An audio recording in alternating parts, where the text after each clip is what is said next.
Hey everyone, welcome to Disclosure Now. This is our first live stream. Of course, I got my co-host Brian Tseng with me, and today we're interviewing Rob Kalil from Typical Skeptic podcast. The great interviewer gets to be the interviewee today. So welcome, Rob. How are you doing? Oh, thanks, guys. I have to say, like, it was. I'm honored to be your first guest for a live stream, and then honestly, like, I have to say, when I met you guys in person, it was like real, like, family. I was like, it was kind of surreal to meet everybody at the conference in person, but then it was like once I met everybody, everybody was like seriously like family. Like, I just want to say, I don't think I've had one person say one bad thing about the conference. Like, everybody raved about it, Brian. And I mean, I wish I was still there. I wish I would never left. It was awesome, but yeah. So yeah, but I'm honored to be here. Thanks, guys. Honestly. Yeah, I'm kind of curious. You're a little bit more of an old head, I guess you would call it, than me. And you've been into this for a long time. I remember you telling me that you used to be really into like the old late night coast to coast with George Norrie. Who was the guy they had before George Norrie? Art Bell. He started it all. Art Bell, yeah, Art Bell. So yeah, just remember you telling me a little bit about that. You want to kind of maybe like just kind of tell your story of like what got you into the paranormal so heavily and what made you decide to start a podcast? Yeah, I've been into this, for a long time. I've always followed like UFO radio. You know what I mean? Like I was into Art Bell. For those people that don't know who Art Bell was, like Art Bell's a legend. He started paranormal talk radio basically in the 90s. He started, I think, in 92. He was doing before the internet, you know what I mean? And then the internet came around in 95. He was one of the first people to be doing like shows on the internet. He was doing like live radio, and he was on coast to coast. They had millions of listeners. Some people say it was like kind of corporate, so they had to like watch what they talked about, but it was still like really interesting, especially like at that point in my life, because I wasn't like awake. I was like 21 years old. I mean, because when I started listening to him was like 2001, like right around when the internet got like really big. And me and my friends used to go on burn runs, and we would go smoke weed, and we would like listen to Art Bell, and we'd end up at the Waffle House, and we'd sit around talking all night about UFOs and the paranormal and skinwalkers and black ops UFOs and like all that shit. And then I had a girlfriend at that time too. My girlfriend, I used to have to ride her home at night, and then I would put on Art Bell, same thing. And you would have to listen to it on the radio. It was not like today, like with internet radio, it's like so everything's so available at your fingertips. But like you would have to actually like tune in on the dial of the radio. But yeah, that was what got me started. And then you could say I had a reawakening in 2015. And what I was always into like ancient history. And I was researching. I think I was like looking at something like I was watching like a battle of Alexander the Great or something, and it took me to one of Matthew LaCroix's videos, it was called. I still remember it to this day. It was called "The Battle of the Eagle and the Serpent," and it was about Enlil and Enki, about the Anunnaki. And when I saw it, it blew me away. I was like, "What?" I was like, "They lied to us about our history. Like, what's going on here? Who are these? Who's Enlil, Enki, and who's Marduk, and who's Nimrod, and who's Inanna?" And I said, who are these, beings, or what? I didn't know what they were. So I immediately that day I interviewed Matt LaCroix. I mean, I emailed Matt LaCroix. This was before he got real big. And then later on, I was eventually able to have him on my show, which is like I really like, I'm really happy about that. But, he was nice enough to return my email. He told me everything I wanted to know about the Anunnaki at that point. This was, like I said, 2015. And then that like kind of started taking me down every rabbit hole. Like I started getting deep into conspiracies, 9/11, royal bloodlines, UFOs, black ops UFOs, Bigfoot, chupacabra, skinwalker, everything. I would go down every rabbit hole I could literally find. Then I started getting into deeper conspiracies, and then in 2020, it made me want to like start my own thing. I was like, I want to like teach people what I've been learning. And then I think like when I started like getting into the UFO stuff, I was like interviewing Elena Danan, and I like her. She's really cool. But like, that was before I met all you guys. And then like, I think one of the first MyLabs I had on my show was Nathan Sizek. And he was like, he kind of blew me away with his information. And then it started turning into this thing where, I started interviewing like targeted individuals and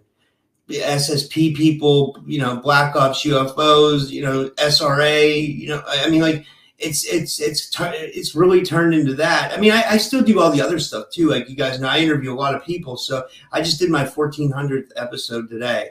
So, I still, I'll have a lot of, like I had a guy on last night about occult Russia and occult Germany, like ancient occult history, and stuff like that. But so I really like to switch it up, but I never thought it would go down the road that it's gotten. But then now I realized that like, we have a mission almost, it seems like we have to get this information out there so we can get like full disclosure. And I heard you, Brian, the other day when you were on a show with Nicole, and you and I shared the same sentiment that full disclosure is actually when we're when the whole world is aware of like everything that's been going on, when people know about targeted individuals, when people know about people that have been exposed to these black ops programs like Montauk, SRA victims, secret space programs, like that's full disclosure. It's not just the nuts and bolts stuff. You know what I mean? I mean, I know you guys know that, but I'm saying for the audience. But so that's kind of where I'm at right now, but yeah, if that makes any sense. Can we talk a bit, Rob, given your history there of being, being a listener to Art Bell and Coast to Coast and George Norrie, and then to doing your own interviews and having, you've interviewed everybody by now, pretty much. I mean, I don't say that jokingly. I almost like mean that. And so can you talk to us about how, if any, you've kind of evolved from when you began the podcast to like where you are now, especially after like our conference and meeting so many people in person? Yeah. I evolved a lot. It was like over. I'd say my change has been over the last 2 years. Really is when it started. Everything started about 2 years ago. Is when I started getting into all the, maybe 2-3 years, three.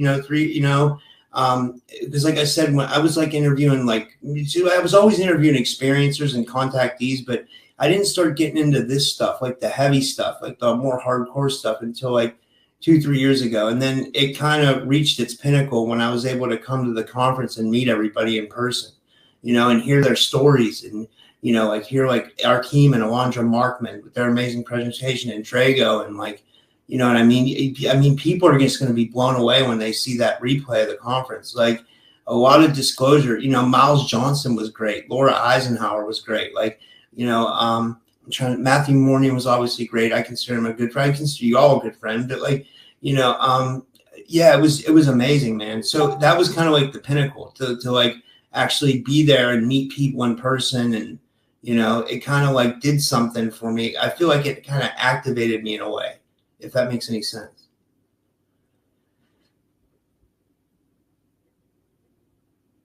Yeah, that totally makes sense. I feel like it activated me as well, and pretty much everybody that went to that conference. I feel like just getting together like that and kind of like meeting everybody and stuff like that. Like I think it's really good and really healthy and helps the community and just helps people grow and understand. And I don't know, just sharing that physical space with one another is so different than meeting online. So yeah, it's definitely a transformative experience when you go to something like that. Like the first one I went to was the Journey to Truth conference, and I know Brian's been to quite a few conferences, and every single one is a little bit different, and it's like transformative in some like new and different way.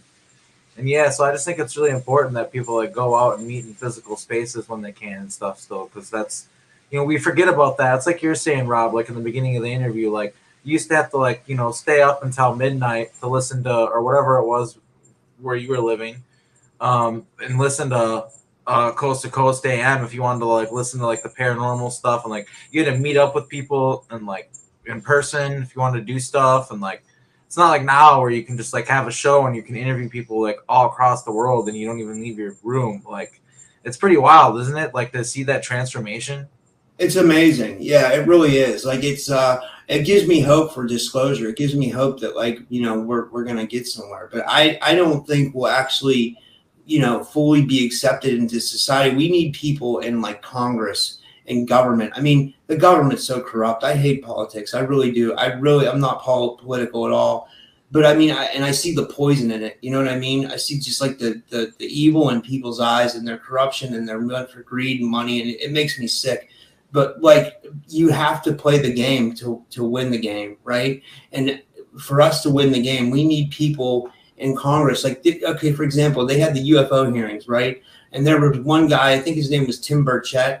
He talked about maybe nukes over Maelstrom, which is a big deal. Everybody in ufology knows about that. He also talked about, what else did he talk about? I mean, there was a couple people there that were somewhat heated. I think one guy might have brought up abductions, but it wasn't, they're not even at that stage yet. They're nowhere near that stage yet. We need to be where we have people in Congress talking about why are these black ops programs being used on people? Why are people being targeted? Why are people being followed around and effed with? Why are people being abducted from their homes in the middle of the night by aliens and then military? That's what we need if we want disclosure, and I don't know who can do that. I don't think it's we're past the point where you're asking questions like, what is this? Like, what's going on? Like, you've done the deep dive, like you've interviewed everyone, you've like seen it, you've done the research, and the conclusion that you've come to is like, these programs are like the biggest thing, and like all the stuff that's happening secretively, like underneath our noses, like that's like the most important thing is like exposing that, right? Like, yeah, I agree. Yeah, that's exactly where I'm at. Yeah, I truly feel that. You probably feel the same way, like you being involved in the programs, right? I mean, like you probably want like justice for what has happened to you, and then on top of that, just to see light so people can learn about it, and like so it doesn't happen to other people. Yeah. Have you been targeted, Rob? I can't tell. I mean, like I think I have. But like it's hard for me to say honestly. It does definitely feel like it. Especially for like what I do in my show, and like. I constantly have problems and issues, and like it's weird. Like I've even said on like on social media that I've been targeted. Like, but it's not something you really want to admit because people start thinking you're crazy. And then people have told me that's what they want. They want you to look like you're crazy. So I try to keep it somewhat on the DL, but I do feel like I've been targeted. There's been a lot of weird circumstances where somebody's been outside my apartment, when my friends come over, somebody's, it's just like real weird stuff. I mean, my friend Priscilla up in Canada, she gets UFOs over her house every night. She has black helicopters. I've had helicopters fly over my house a couple of times. I didn't think they were for me though, but it was strange, So, I mean, there's been a lot of things, but for me, it's more like, I felt a lot like they might have been targeting me with frequency, like, like trying to make me sick. And then also, constantly messing with like my internet accounts. I've had accounts canceled constantly. It's constantly like a battle. Like things don't work on my phone. It's always a constant battle. And it almost feels like in your mind, you're like, okay, this is targeting, but then you want to reason it out and you want to say, no, it's not targeting, but it might probably. Let me share an example with you. I ordered this awesome, fancy gaming desktop computer online. It took a while to get to me, and then it was always way slower than it should have been compared to like my buddies who had like the exact same computer set up, and they would like boot up like that. I had my one buddy take a look at it. It looks like I had some really deep, crazy virus on my computer that was embedded so deep that we literally suspect that my computer was intercepted by NSA or whoever. They embedded the stuff, might even have been a hardware embed, and my computer was never right. I wouldn't be surprised about that at all. Right. Yeah. So we switched it to Linux, and now it's fine and super fast. Because maybe I need you to help me do that with mine, because that's honestly the problems I'm having. Like it's always like a problem with a live stream. Like for example, I did Dawn and Kyla's wedding the other day on my channel, which I thought would be cool. It would be like interesting to do a wedding, and and I wanted to support them or whatever. And we were getting ready to start the wedding, and like I went to click live stream and it wouldn't start. And I'm like, oh shit, there's all these people in the chat. there's all these people in the StreamYard room. They're going to think I'm a doofus, you know? So I had to hurry up and switch to because like, luckily I thought on the spot. I hurried up, I clicked out, and I got on my phone, and thank God it worked. But like, it's always problems like that. It's never any, and I'm not doing anything on my computer to warrant this kind of way for it to act. You know, it's like, it's always some bullshit, you know, and now they're doing it with my phone. You know, it's just, it's constantly, you know. I don't know. I feel like I like same way in my life, like for real. Like, I was even dealing with that today, where like I'm making a video right now, and I'm editing it, and I'm putting like downloading stuff off YouTube, all fair use, because I'm just like using quick clips and stuff like that, right? So like everything I'm doing is totally legal, and but like they're like, you can tell they're like, some of the videos are like not downloading or they're not working. Like the first few worked, but then it's like they're throttling my internet, and like you can tell there's like some sort of weird interference going on. Like I just got a new phone, and like I'm always trying to use it, and like I hit buttons and they don't work. I'm constantly having to restart my phone that I literally have had to, like, me too. That's so crazy. I swear to God, me too. Like, so like you're not the only one, and I think part of it might be targeting, but I think part of it might be like I guess like there's this like thing where like wizards, like they're not good with like technology, right? Like they can't use like technology very well. And something that I guess maybe we could get into a little bit in this interview, or if you want, or you don't have to. But I do. I remember you from Montauk. I remember that. I've yet to have anybody else talk about remembering you or anything like that. But I remember you there, and I'm kind of curious of like what that makes you feel when I tell you that I remember you from Montauk. It makes me like think like what kind of can of worms am I about to open up? Because like I have no memories, and I feel like sometimes like that's blocked. Like, you know, I have a weird thing that happened to me the night that what was it? I still have it on my phone. Like this just doesn't have anything to do with Montauk, but this is like really interesting and weird. Like it's similar. Okay, so I felt like I thought maybe I've been taken a couple times. So I guess it does relate to that. And I didn't have any proof, but then one night I went to sleep, and I was listening to like some binaural beats. I woke up in the morning, and my step counter, I fell asleep with my phone on me, and my step counter was at like 150 million steps. It said I was going, I traveled like 5,000 miles, and I was going like 60,000 miles an hour. So, I mean, like, I don't know how that, and then it happened on January 1st. Of 2024, and it happened on January 15th of 2024. Wow. So no one can tell you that? That's insane. Yeah, like that doesn't make any sense. So people, I think it's funny because a lot of people try to say there's no proof, but then anytime we show people like stuff like that, or like physical evidence, I mean, people who are wired into the matrix, like you can even show them like literal proof, and they'll make excuses for it. They'll just say it's like, oh, there's like some explanation. And I think a big part of that is because there is so much fake, right? Like there's so much fakery. Like there's a lot of fakes, a lot of fake UFO abductee people that aren't real. There's a lot of hosters, tricksters. So I don't think it's like that crazy that some people are just like, I don't know, and just don't really look at it. But to totally write it off, I think that's kind of messed up. Because at this point, there's too much stuff that's happened that's exposed it to where like people should be able to understand that like there's truth to the UFO thing and the military and everything else. I mean, they're openly talking about it now, you know. Yeah, it's definitely a thing, you know. But I'd love to know like more about like what you know about me from Montauk.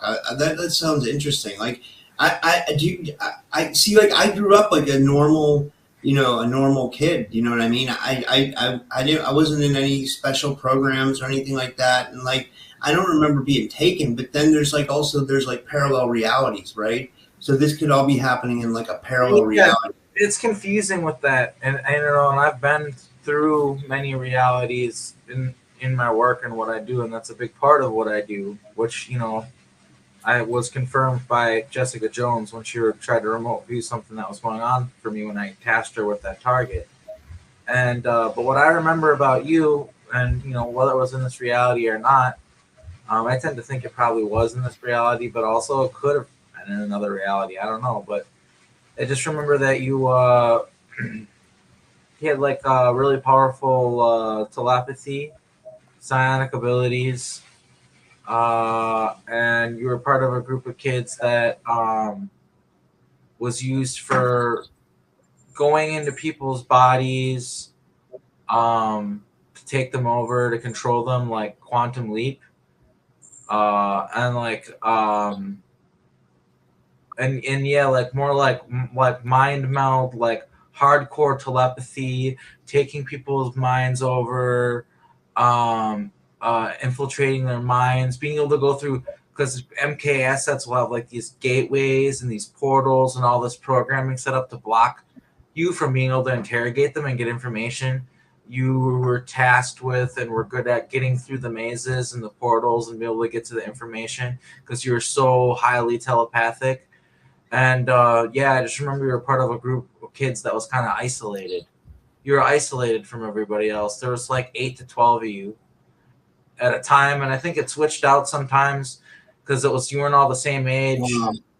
Yeah, but yeah, that's what I remember. And I also remember your trauma twin, but I can't say that in an interview because that's not really like cool to like just publicly say in an interview. But yeah, your trauma twin is somebody who I know, and I think I've told you now at this point privately, and I've told them. So it's up to you what you guys do with that information. But yeah, I just think that you were there. Yeah, you showed me her at the conference. What's that? Do you remember you showed me her at the conference? You showed me her Facebook profile at the conference. You said, I think this is your trauma twin. And I didn't recognize her, but it's interesting for sure. It's something I'm going to look into. Well, it's wild how it works because it's like, yeah, there's so many. If you're not really tuned into it, and even when you are, stuff can happen right in front of you all the time. And like there's so much stuff that I look back at my life that like insane things happen like right in front of me, like stuff that I just, when you look back at it, it's like kind of insane that I didn't realize there was something weird going on, right? Or like that I didn't remember or whatever. And so yeah, it's not that wild. Like I guess like the first instinct you'd have is that, you see their face, you get all these emotions and you'd remember them right away. But that's not necessarily true because there's heavy duty programming that's covering you up from remembering that. And there's usually, depending on what's going on, but usually there's heavy duty programming separating the two from ever being together in the here and now. Because part of the reason why they did the trauma twinning was not just to control us, but it created this like third energy that was like really powerful. And they don't want us to like do that like in the here and now and use that energy like for ourselves. And I'm not saying like go out and be with your trauma twin because it can be very bad because they created them as a tool to manipulate you. So the whole twin flame thing can be really dangerous when it comes to that. Like I'm not saying like don't go for it, but people always have to tread with caution when they do meet their trauma twins. It's really dangerous basically, but I do recommend at least talking to her like in your case, because she is somebody who remembers the SSP and is a part of the community. If it was somebody who wasn't, I would say just leave it alone, but she is, and what the hell, what's the worst that could happen, right? But that's just, but yeah, it's and one other thing too, like as far as like, okay, I don't remember anything, I'm clueless, like this is a good learning opportunity for like everyone, including yourself. Like the altar programming, like you have a cover altar, like there's so many altars, like I'm pretty sure it's like 1,000 or something crazy. I can't remember. There's an actual number. I think it's over 1,000. It's like 1,048 or something. I can't remember what it is. Stuart Swerdlow talks about it in one of his books. He actually broke it down to the exact number, but it's a crazy amount of altars. And I can't get into the whole thing and take too much time, but essentially your cover altar, its job is to cover up those altars. It's called the cover altar for a reason. It's your cover life, covering up all the stuff that you experienced. And James Rink, he interviewed Preston Nichols, and they asked him like, why are all these assets, all these people, like why would you do this? Why would you allow this to happen? Like, because they could remember. Like, aren't you afraid? Like, weren't they afraid in the project, the Montauk project, of all these people remembering? Like, and his answer was, who would want to go into their own horror world? Who would willingly walk into that? That's what he said, which really sent shivers down my spine. So it's like, yeah, you know, it's getting waterboarded, getting your head dunked, eating dog food, getting locked in rooms for weeks, getting electrocuted, getting essayed, just like having all these like just like none of it was really fun or like good, and like it's kind of like this life. Like if you were to like compare it to like Montauk, it's like this life's like a vacation. It's like nice. It's like cushy. Like you just get to hang out, so to speak, right? I mean, like, so like, why would you mentally, psychologically, even if you're like a logical, like surface level, like, oh, I want to remember that, I want to know, with the maze inside of your mind and the altars that you have and everything else, they ain't no better, and they're like, oh no, man. Because they know that it'd be really psychologically damaging for you. And that's the hardcore truth, unfortunately, Rob, is that if you do go into these memories and you do activate those memories, you are going to go through psychological trauma that right now you're not going through. So that's why it's weird. Christy and Priscilla said they know me, or they saw me in the SSP, or they have memories of me, you know, in there. So that's strange too. I haven't looked into that either. You know, like I just, you know, I don't know. I think I'd rather just like keep doing it. About you is you would never talk. That's another thing that was funny about you. Well, not funny. Well, it kind of was, I guess. Not that I'm trying to make fun of you or anything, but I think we maybe did bully you a little bit over it. But you never talked. You never, ever, ever, ever spoke. See, we were all telepathic, but we spoke because there was this weird thing going on where, like, we were jealous of, like, the Muggles, right? Like, we were, like even though, like, it's crazy, like, you think, like, since we get to go through portals and do all this other stuff, like, we would think we're so great and think our lives are better, but not really. They worked us to the bone. So we really just wanted to, like, go to school and like go to the football game and like eat macaroni and cheese and like, you know what I mean? Like do all the stuff that like normal teenagers would do, but we never got the opportunity to do that. So we were like jealous of that. So like we would talk in English and we would speak in English and like we would emulate like what it's like to be like a normal human or whatever. But like you and like the kids that you were a part of, the group that you were a part of, like you guys would never talk. You just use telepathy. And yeah, so that's one thing I remember is you just like barely ever spoke. And there was a few times where you said like one word or two words, and I remember that it was hilarious.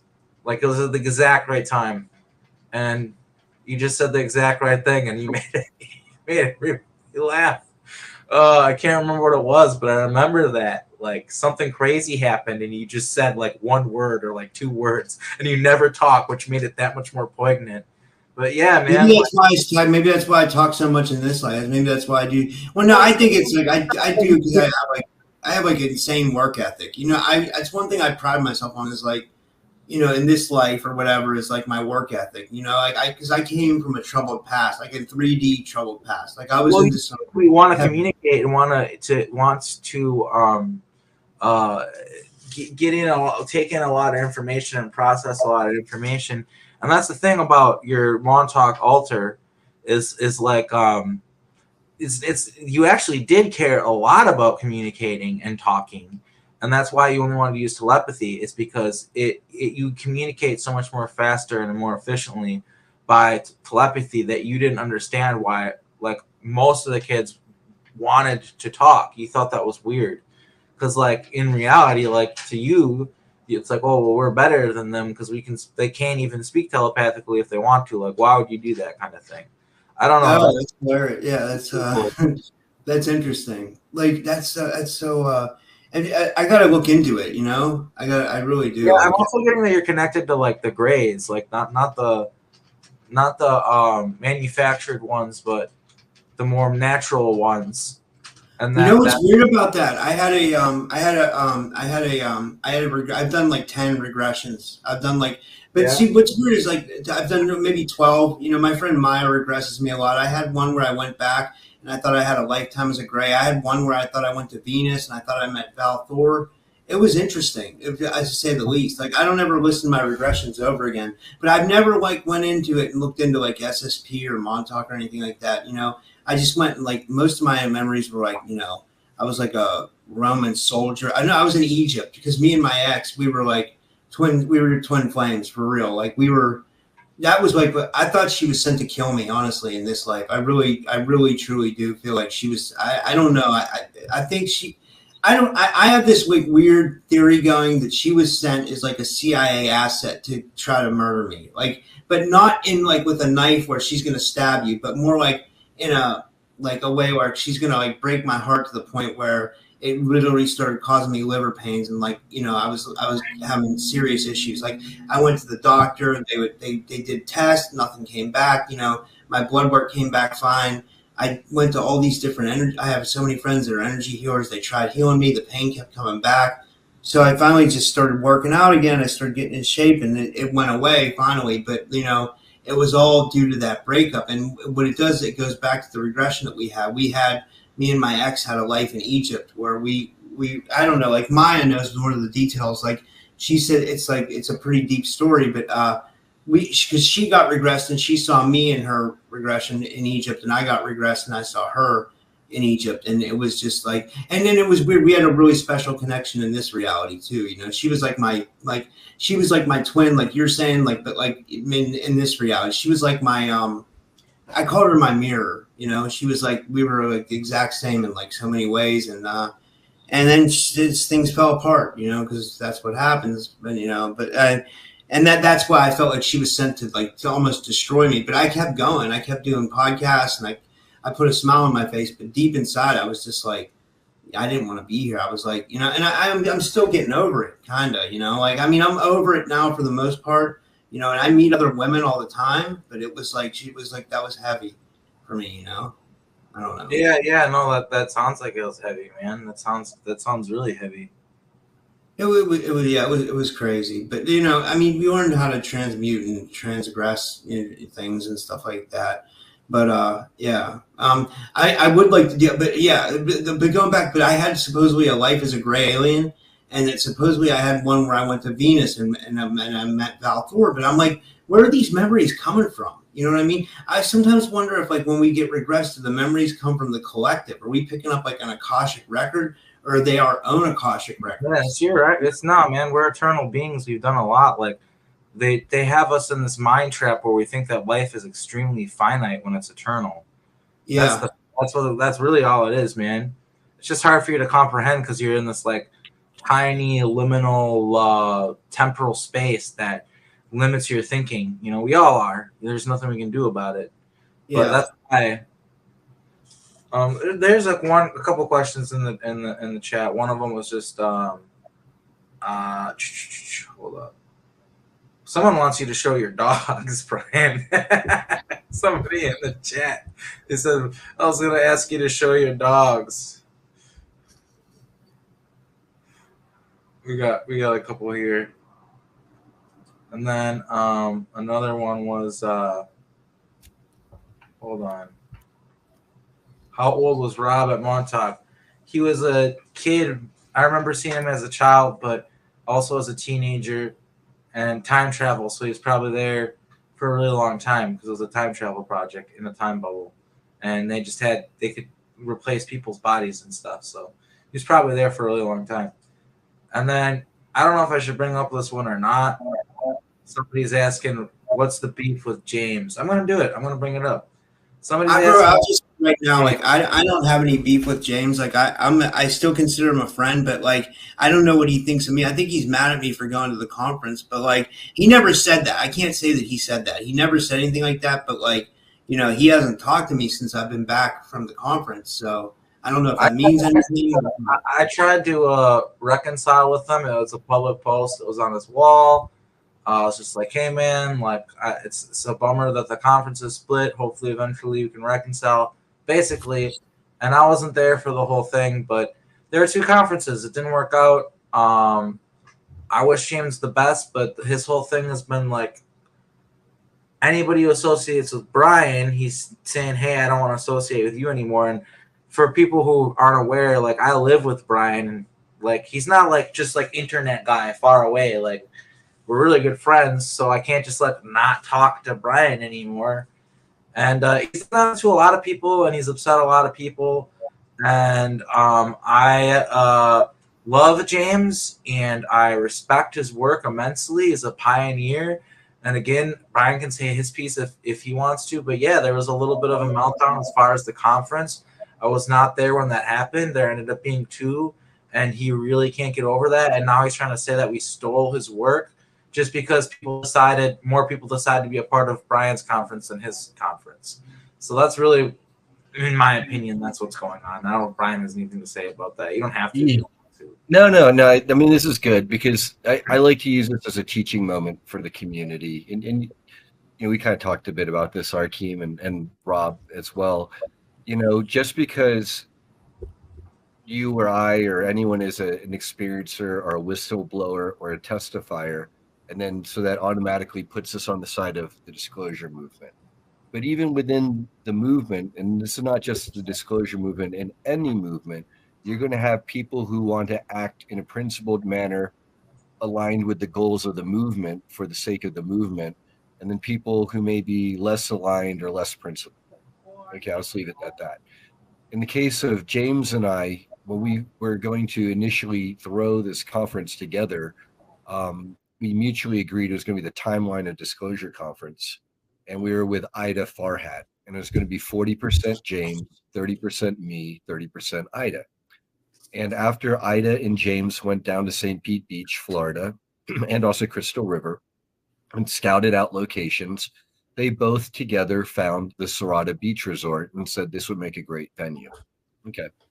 Shortly after getting back from Florida, when James returned to North Carolina, I think it is, he decided that he told me that he wasn't happy.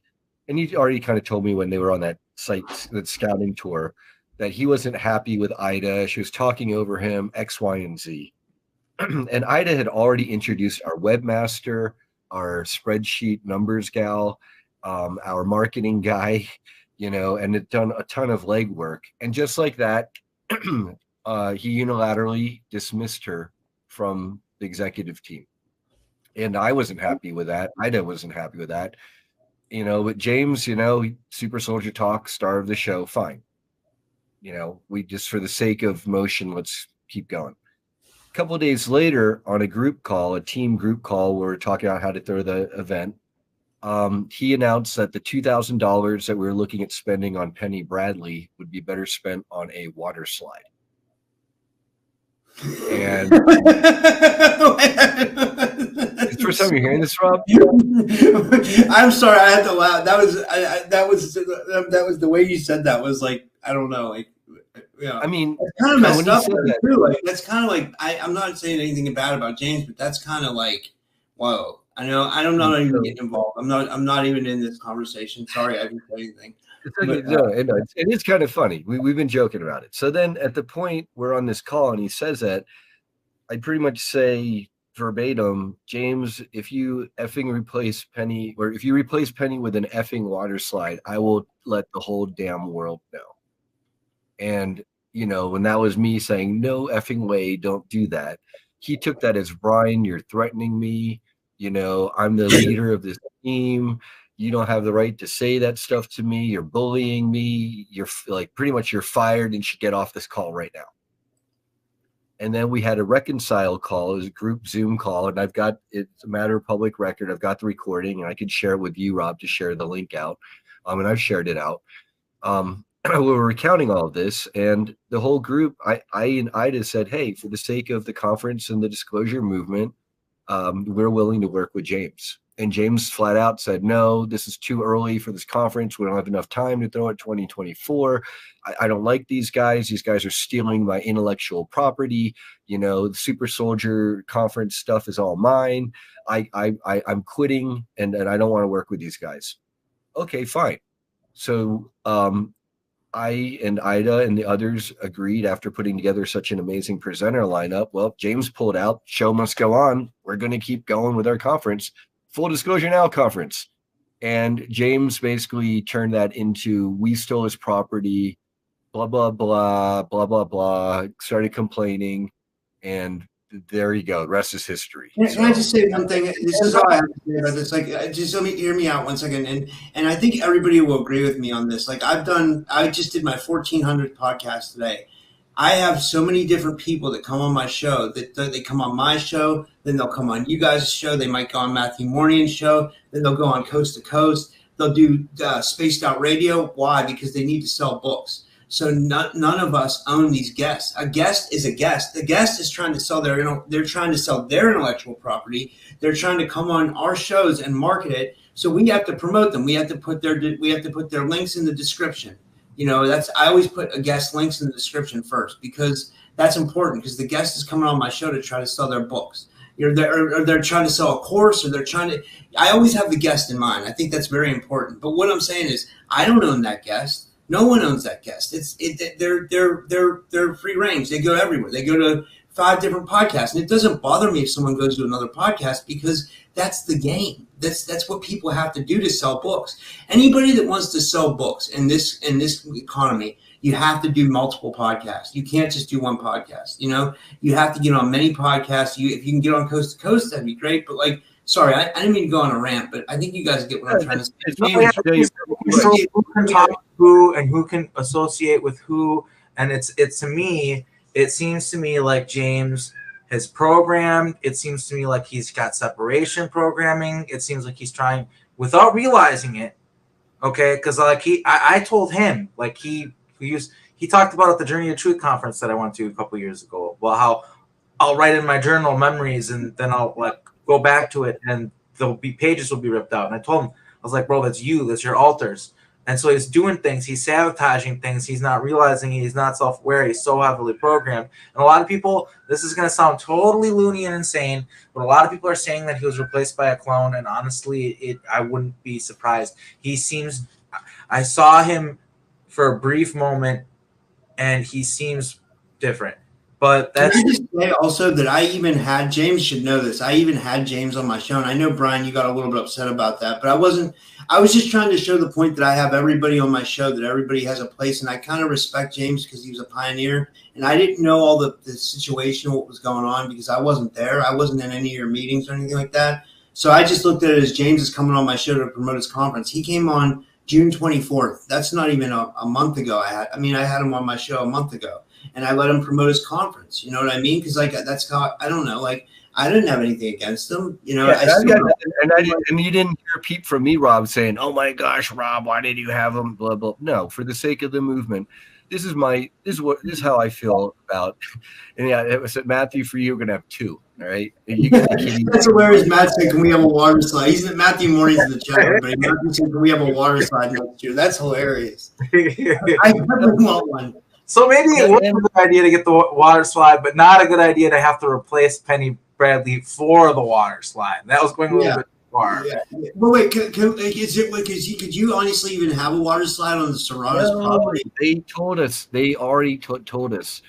Guys, this is a private resort, but we have access to a public beach. There's no way in heck we can allow you to throw a private event at our private resort and then have a water slide on the public beach and then not have that be some weird liability. Crazy. Like we kind of owned the resort, because like, I'm not saying we owned it, but like every night, like I was talking to Matt about this, like after we ate dinner, a bunch of us would convene out back, and we would all talk. Arkeem, you were there a couple times. You were there a lot, I think every night, you know. And then we would all go to the side where there would be a fire, and then like everybody would just be in like different chats. Like one chat, there's like Carrie Cassidy, Miles Johnson, and Laura Eisenhower. Then in the back, there's like me, Matthew Morney, and Arkeem. Brian, you're over there. Then we all went and did hape on the beach. Like for those of you guys that don't know, it's like a Amazonian tobacco. Brian went in the ocean at midnight. I thought Brian was going to get eaten by a shark. I'm like, Brian, what are you doing, bro? He's like, oh, I'll be all right.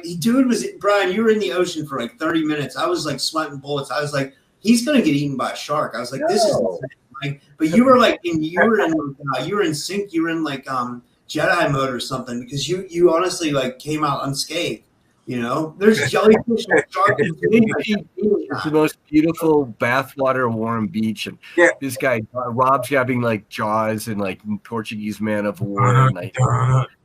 And I really like this question here, Aaron Elizabeth. We can switch from the whole James thing because it did kind of waste our time, unfortunately. But hey, we brought it up because somebody asked. I don't want to just ignore it. I want to plan a conference in New Orleans and show everyone the Montauk facility, Rob. I want to talk about New Orleans next time we talk, and about Chase, who went missing. Aaron, message me on Facebook or arkimra@gmail.com.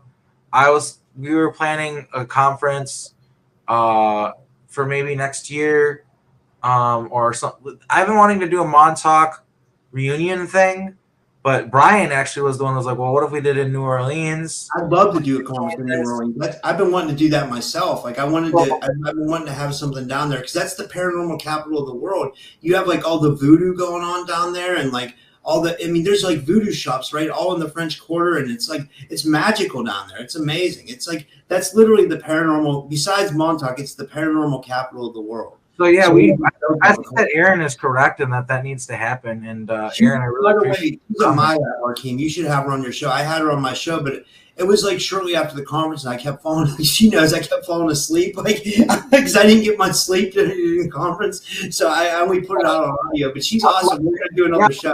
Have you on our show, Aaron? It sounds like you know about some real stuff. If you know about the Montauk facility in New Orleans, because what better place to have a time travel facility than New Orleans? Somebody shows up dressed in Victorian clothes. You're just like, oh, that's just somebody hanging out, having a good time. You know what I mean, right? Like. Yeah. Le bon temps roulé. Oh, sorry. Mm-hmm. What do you think, Brian? Like, do you think it would be a good idea to have something down there? Absolutely. And I actually discussed this with James before our split there. Because he and others have said that when apparently Junior was summoned by Chris Lefferer, who is the real Duncan Cameron in this case, to clear the bad guys out of the base, it seems like they may have relocated to underneath New Orleans. Wow, that's insane. Well, my girlfriend wants to go there, so it's official. We gotta go. And did Lou come with Penny? Yeah, and Lou. I always like Lou, but in person, I liked him even more. Yeah, Lou is real cool. He's real quiet though. He doesn't talk much. Yeah, but he's kind of like Penny's like great protector. That's kind of the vibe I get from him. I have to say that it was honestly so cool meeting Penny Bradley in person, and I met her on the first night that we were there. Like I have so many stories about this conference. Like as soon as I got there, we were in like a torrential downpour on the way to Florida. So I didn't even think I was going to make it. Then I made it, and I got off the elevator, and the first people I saw getting off the elevator was Matthew and Drago, which I think is weird because I consider Matthew like a really good friend. So it was weird that he was like one of the first people I saw. So I already came off to a good start, and then we went downstairs for that dinner, and we were all downstairs having dinner, and everybody was talking, and it was great. And then we all were out back talking. It was just like it was for anybody that missed this conference, you guys got to come next year. It was amazing. It was like really. Yeah, it's gonna be incredible. It's gonna be even better next year, and I'm excited for it. It's an honor to be a part of that event. Yeah, I think that'll be historical, honestly. I really do, because everybody's like, some people are saying that they're like, man, because I hadn't been to a conference before, and they were saying, you picked the right conference. They're like, you definitely picked the right conference. They're like, because people were just saying it was like amazing, Like, no, I haven't heard one person say anything bad about it, honestly. We've got a lot of things planned for next year's conference, and I'm already partnering this up with Stucci Media.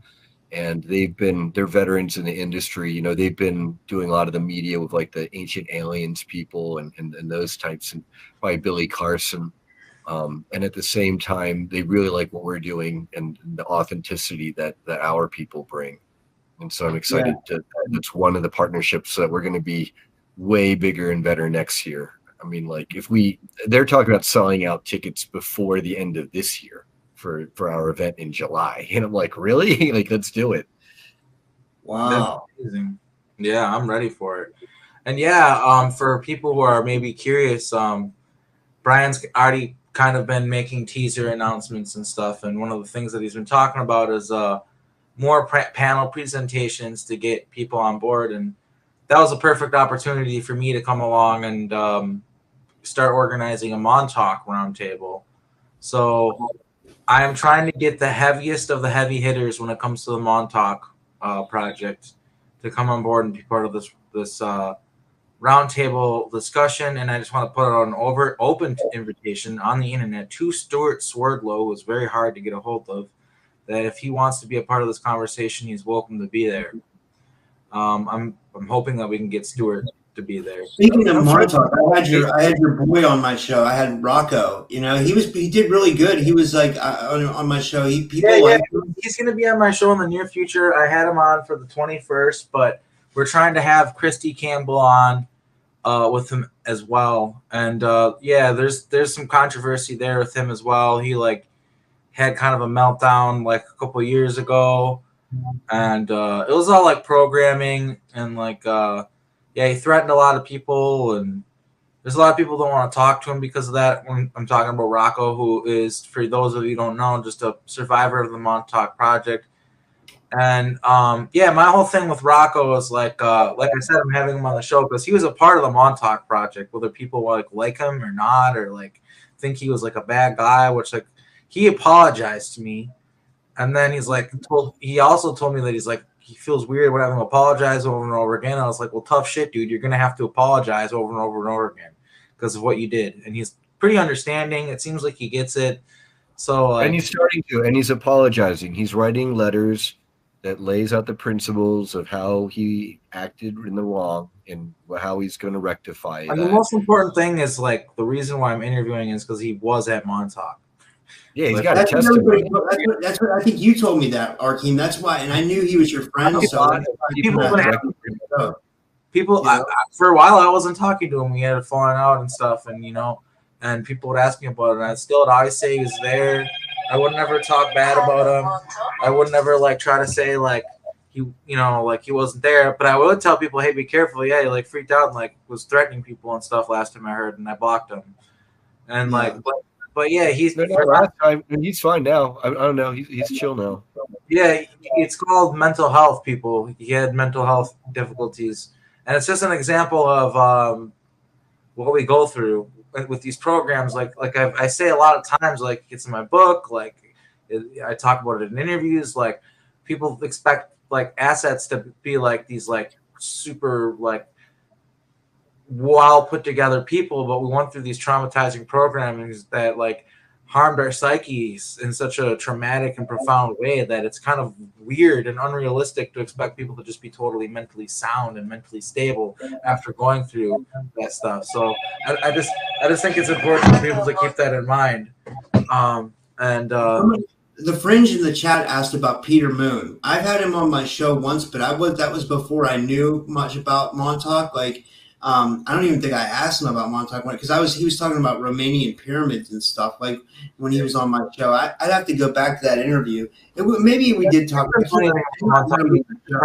He talked to Preston, who was giving him a watered down version of events. He got me and all the other actual Montauk survivors. You don't need to talk to Peter Moon about Montauk. But yeah, you might know a lot about the Bosnian periods and stuff. That's actually great that's what you talked about instead, because he probably actually knows a lot about that. I know he's physically been there and stuff, and he's done a lot of research on it. So good for you for having him on the show.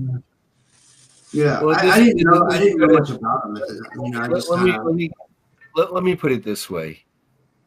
He's done very well for himself as an author with the Montauk Chronicles series.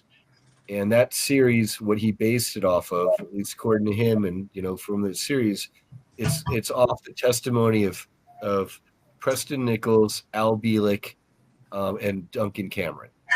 Okay, and a lot of what they told him, maybe initially it sounded good, and basically it's a very whitewashed version of what happened actually at the Project Phoenix, the Montauk Project, super whitewashed and watered down.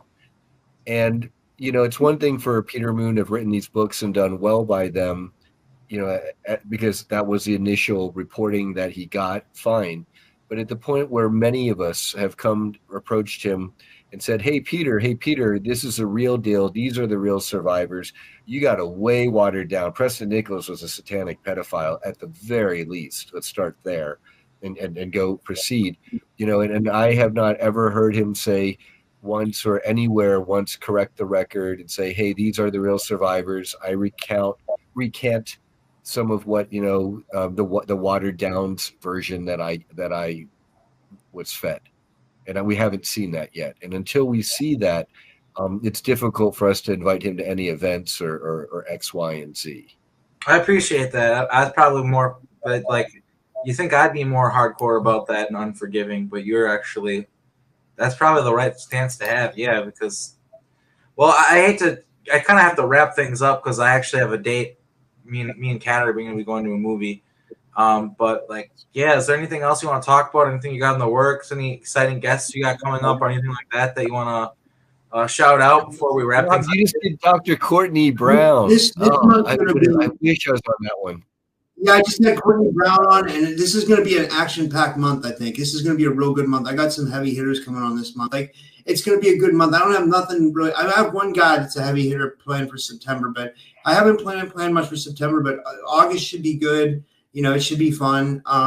You know, I don't really want to plug anything. I just want to thank you guys for being so cool in person. You know, you guys were just like you are on the internet, you know, and above that, you were cooler. You were cooler in person than you are on the internet. And that means a lot because, you know, sometimes people have fake personalities online, you know, and it's cool that we can all be real we're all, you know, I felt so connected and so welcomed by everyone and just so connected to everyone. One of the questions here is, Arkeem, do you think Joseph Powell will do more interviews, talks? Well, it's my hope that he will get out of his cave that he crawled in and be one of the people on the panel for the 2025 Disclosure Now conference. And I did formally ask him that, and he hasn't responded. I don't know what's going on with him. I know that he's just... Can I get one shameless plug? There's a really good interview on my Rumble channel, guys. If you want to see an interview with Joseph Powell, it's Joseph Powell, Arkeem, and Christy Campbell on trauma twinning. It's on my Rumble. You gotta search for it. But I think it got like over 2,000 views or something. It's good, so. But you might not have seen that. That's on Rumble, an interview with me and Joseph, one of those more recent ones. And yeah, he's you know, he's a family man. He's got kids. He's got a busy life. So that's the one thing. But yeah. So, but every once in a while, I'll come out and do an interview. So we'll see. I'm trying to get a hold of him and get him to come out for a few things. But yeah, thanks everybody for coming aboard the stream and watching this. I'm gonna get going. Thanks Rob for coming on, and we have our next guest is, I'm really excited about it. I'm gonna announce it for everybody. It'll be I'll have the premiere set up soon, but Penny L.A. Shepherd is gonna be talking with us, and she's the real 11 from Stranger Things, and we're both like, I guess what you'd call Montauk heavy hitter disclosure people. And so it's going to be an absolutely fascinating conversation. It's going to be one of those conversations that I would have with her privately, like, and it doesn't even need to be recorded, but just we're going to put it out there for the record to help educate people and just have it be out there. So yeah, it's going to be awesome. I'm really looking forward to that. That's probably going to be honestly one of our best interviews. And I really like the work that she does with Dark Outpost and her channel. I definitely recommend people to check it out. I recommend that everybody checks out Rob's channel, both on Rumble and on YouTube. It's Typical Skeptic Podcast, just like in the thumbnail of this video. Pretty much everybody that watches my channel knows about him, but there might be a few of you stragglers who don't know who Rob is. So make sure to check out his channel. If you like my content, then you're definitely going to like his content. And yeah, you guys have a good night. Thanks, guys. Thanks, everybody, for watching now and later. Peace.